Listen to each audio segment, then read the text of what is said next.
We're here at Gamescom 2026 and today we're checking out all of Asus's exciting monitor news from this year. They've got not one, not two, not even three, but four 24.5-inch OLED monitors that are being launched today as part of their ROG OLED series. So a range of refresh rates, a range of panel technologies, and some interesting new features and technologies as well across the range. So we'll check those out along with two new triple mode LCD monitors that are being unveiled and announced today as well. So loads of exciting monitor news. Let's go and check all of that out right now.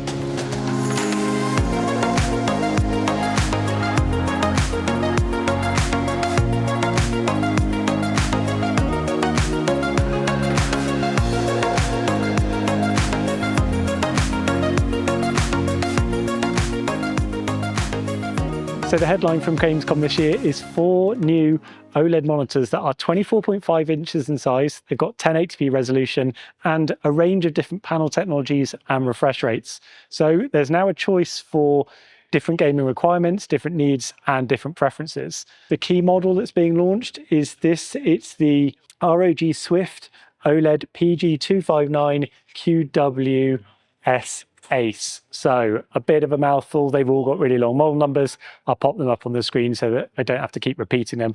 So this model is the flagship model. It's got a 720 Hz refresh rate. So the highest refresh rate that we've seen from any OLED monitor at a resolution of 1080p or more.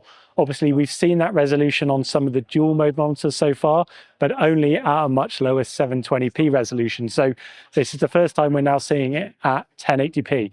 So it's a native 1080p panel, 24.5 inches in size, and this one is built around an LG Display tandem WOLED panel.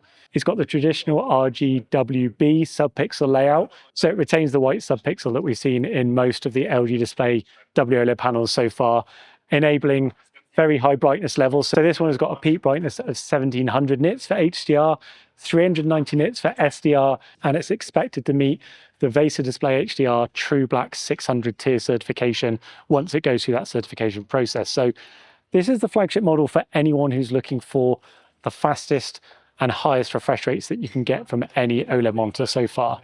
And it puts it in direct competition with Asus's previous 24-inch TN film panels, like their A series screen that's also on show here. They've got that set up side by side actually in a comparison against the OLED. We'll show you that in a moment.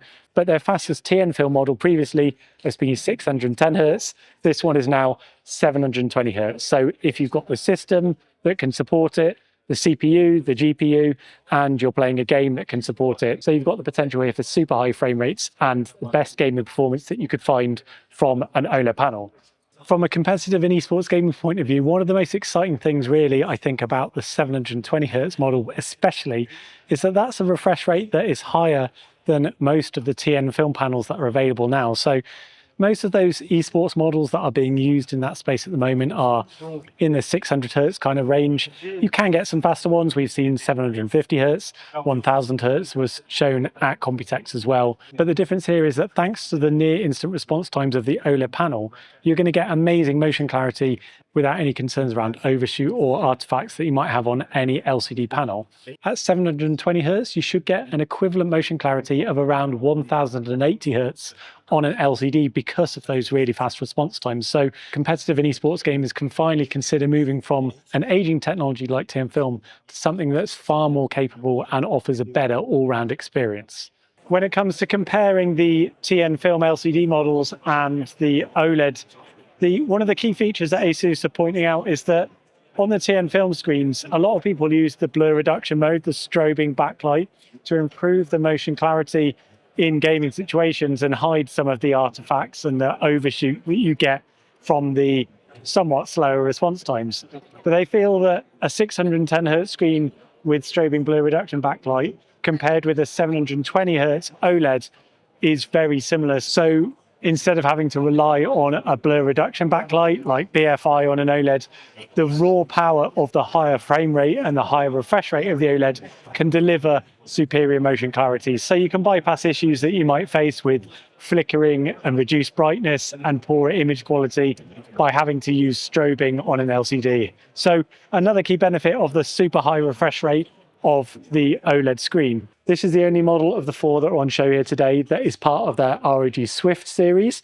You will note, however, that they've shifted to a smaller footprint on the stand. So they've finally moved to the smaller stand that is the same across their ROG Strix models, because this is an esports focused model where gamers will want to have the most desktop space available for their peripherals, their keyboard and mouse. They've moved to the smaller stand, which I know a lot of you will be really happy with. So it hasn't got the 3-pronged triangular foot that their ROG Swift series normally has. It's got the nice smaller footprint of the stand. So the only other differences with the Swift model are that it has a DP 2.1 connection with UHBR 20 speeds. The other 3 models that I'll show you in a moment have all got DP 1.4. So you've got the highest speed DisplayPort here if you've got a GPU that supports it. The other new feature is a sensor that tells you the tilt, height and distance you are from your screen. So when you set the screen up, you can always customize it to the same tilt and height angle and the same distance for your viewing position. You've got a section in the menu here. Apparently this might still be tweaked in terms of its software appearance, or you can go into the main menu as well and you'll see a new position sensor section here as well. So when you tilt the screen, it will redetect the tilt angle, tell you your current and your last. You can move the height. It will tell you the height, it will detect that, and it will tell you how close you are based on the sensor that's built into the chin on the bottom of the screen here. So each time you set up for gaming, you can ensure that you've always got the optimal position. That's a really cool feature. It's available via the quick launch menu as well as within the main menu, but that could be really helpful to gamers, I think. It's exclusive to the ROG Swift model. It's not included on the Strix model. So that and the DP 2.1 connection are exclusive to the Swift. Before I move on to show you the other 3 models that are on show here, Asus tell us that this one should be available in early Q4 at a retail price of $1,099 US. So that is the top tier 720 Hz tandem WOLED model that's on display there. Over here, they've also got the 720 Hz tandem WOLED model set up side by side with their existing 610 Hz TN film panel. So this is their current flagship in that esports and competitive market, side by side with the new 720 Hz WOLED. And you can see the difference in picture quality immediately. It looks clearer and sharper thanks to the true black glossy panel coating. It's got drastically better viewing angles. I mean, that's one of the key differences here.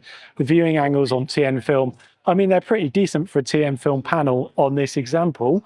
This is one of the better ones, but actually from the side, you can see just how much the image starts to wash out, the gamma shifts, and then from any kind of angle from below especially, you can see just how dark TN film gets. I mean, it's really quite drastic. So the WOLED panel will just provide far superior image quality, much better viewing angles, better colors, sharper and clearer image.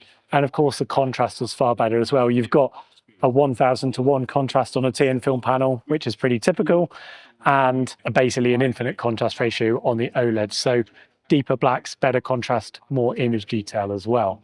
Asus say that this is actually going to be the official monitor of the PGL CS2 major tournament in Singapore later this year as well in Q4. So this is the first time that any OLED monitor has been adopted in a professional esports tournament.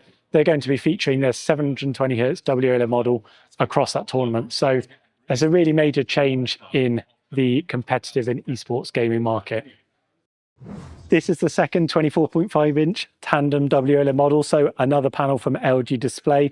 This is the one that we saw actually at Computex in June. So it's 24.5 inches in size, 1080p resolution again. This one has a 540 Hz refresh rate, and it's part of the ROG Strix series. So unlike this one here, that was the 720 Hz ROG Swift, this one offers a lower refresh rate, and it's part of their mid-tier product range. So the Strix series has a few trimmed down features.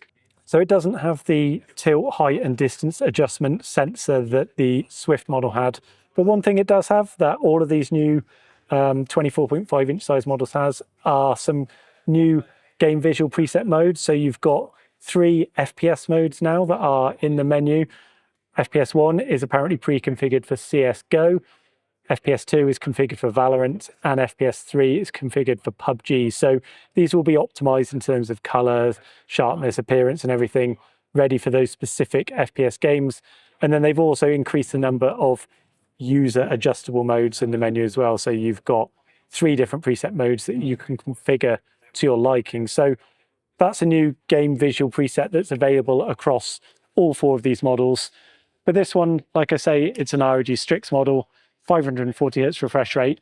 It's got DP 1.4 connection. The Swift model is the only one with DP 2.1. It has the same RGWB subpixel layout from the tandem WOLED panel. So both of the tandem WOLED models have that layout. 1700 nits peak brightness again, 390 nits for SDR, and it's expected to reach the True Black 600 certification tier once it goes through that process. Both of the tandem WOLED models, the 720 and the 540 Hz, have got the True Black glossy screen coating as well, the familiar glossy appearance, super sharp and clear image from both of these models with the glossy panel coating. So they both look really smart. Again, this one should be available in early Q4, we're told. This one will have a lower price point of $699 US as well when it's released. So they're the tandem WOLED. Let me show you the 2 QD-OLED models as well now. And of course, for those people who don't necessarily want a tandem WOLED panel, Asus are also offering 2 models with QD-OLED panel technology as well. So this is a brand new panel that we've not seen before from Samsung Display. 24.5 inches in size. It's using their latest Penta-Tandem QD-OLED panel technology. It's got an RGB striped subpixel layout on both models. And you've got a choice here between a 560 Hz refresh rate or 360 Hz refresh rate. So we'll start with this model. This is the 560 Hz version. As it's using a Penta-Tandem QD-OLED panel, it's got the black shield film for improving contrast and black depth in the presence of ambient light. So we've seen that this year on their 34-inch ultra-wide panel, their 32-inch panel. It's also going to be used on this new 24.5-inch size panel as well. These have obviously got a 1080p resolution again, like the tandem WOLED, but well, there's a couple of differences really. Obviously it's QD-OLED instead of WOLED, RGB striped subpixel layout, so it should offer sharper text clarity, a sharper image than the RGWB of the WOLED panels. And it's got different performance characteristics in terms of contrast, black depth, ambient light handling and everything. So although it's got the black shield film, which has improved the black depth in the presence of ambient lighting, is still a step behind tandem WOLED in terms of delivering really deep blacks. So I think these 2 models are probably a bit more suited for dimly lit gaming environments, whereas the tandem WOLEDs really excel in all brightness conditions, including brighter environments and brighter gaming situations. The other interesting thing about these 2 models is that Asus have opted to take the matte anti-glare coating from Samsung Display for these QD-OLED panels. So these are not glossy. They're not the normal semi-glossy finish that you get on QD-OLED panels. They're using a matte anti-glare coating, which is much better at handling external lighting in terms of reflections and glare. So that means now you've got a choice between 2 QD-OLEDs with matte coating, 2 WOLEDs with glossy coating. Refresh rate wise, you've got 720 Hz, 540 Hz WOLED, 560 Hz QD-OLED because they didn't want to be outdone, of course, and 360 Hz. And then the pricing is expected to come down as you move down the refresh rates as well. So the pricing for the 2 QD-OLED models hasn't been finalized yet. Apparently they're going to be released in mid Q1 at the moment is the expectation. Pricing to be confirmed, but we're expecting the 560 Hz model to be a similar price to the 540 Hz WOLED. And this one should be a little bit cheaper, but I don't think it's going to be drastically cheaper, but a little bit cheaper than the 560 Hz model. Before we finish up talking about the QD-OLED models, I think the other really interesting thing here is that Samsung Display are taking a bit of a new approach to how they promote the peak brightness capabilities of their QD-OLED panels. So previously, they talked about a 2 or a 3% APL peak brightness, and you got specs of 1000 nits, 1300 nits maybe. They've shifted now to quote a 1.5% APL, just like LG Display do. So these panels are actually going to have an 1800 nits peak brightness for HDR at 1.5% APL. So that's a bit of a step forward for QD-OLED panels in general. SDR brightness will be at least 350 nits. That's still being finalized, we're told. And again, they're expected to meet the True Black 600 certification tier as well once it goes through that process. So I should point out that the True Black certification across all of these is still pending, but that is the expectation. So mid Q1 for the 2 QD-OLED models, pricing to be confirmed. One other major advantage of the OLED panel technology is in support for things like HDR gaming. Now, I know that might not be important for esports and competitive gaming situations. Maybe you're not playing HDR games then, but if you're a casual gamer or anyone who also wants to enjoy HDR games, HDR movies, OLED is going to be able to support that obviously far better than any TN film panel could.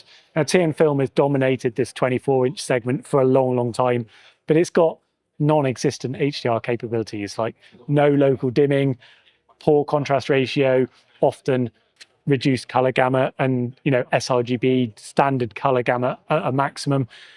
WOLED, QD-OLED options, you've got near infinite contrast ratio, you've got high certification for HDR, per pixel level dimming, true blacks, no halos, no blooming. So excellent HDR capabilities for anyone who's wanting to use the screen for stuff beyond just those competitive gaming situations. So that leaves you with a choice really between an aging LCD technology like TN film, which is still popular in this space, or an emerging technology like OLED that is going to be able to offer you a far more versatile performance. It's not just for competitive gaming. You can use it for other things as well if you want. All of the OLED monitors are backed by Asus's standard 3-year warranty, which includes burn-in cover. They've all got the Neo proximity sensor for reducing the risk of image retention, so that will turn the screen off when you move away from it, turn it back on when you return. And it's got the new customization features that we've seen coming out on some of their other ROG monitors recently. So a wide range of OLED care functions as well. Obviously, these screens are primarily aimed at gaming and dynamic content, so they should be totally fine without any real major risk of burn-in for those kind of uses for many, many years. So that's all 4 of the new 24.5-inch sized 1080p OLED esports gaming monitors. Let's go and check out a couple of their triple mode LCD monitors that are also being unveiled today as well. It's not all about OLED monitors, of course. At Gamescom this year, Asus are unveiling 2 new triple mode LCD monitors. So they've got 2 models here, both part of the ROG Strix series. The first is the world's first 4K triple mode monitor, as Asus say. So this one is 27 inches in size with a 4K native resolution at 240 Hz. Then through the triple mode function, you can drop the resolution to 1440p, or QHD as it's sometimes called, and that will allow you to boost the refresh rate up to 400 Hz via an overclock function. Or the third mode is dropping down to 1080p at 488 Hz. So another small additional bump, but this will be all depending on what resolution you want to play your game in. These 2 models are IPS LCD panels, so there's no real HDR hardware capabilities, just an edge-lit backlight, of course. So they're a little bit more simple in terms of their HDR support. But this one is 27 inches in size. It also supports Asus's extreme low motion blur sync, ELMB sync technology, which allows you to use a strobing blur reduction backlight at the same time as VRR.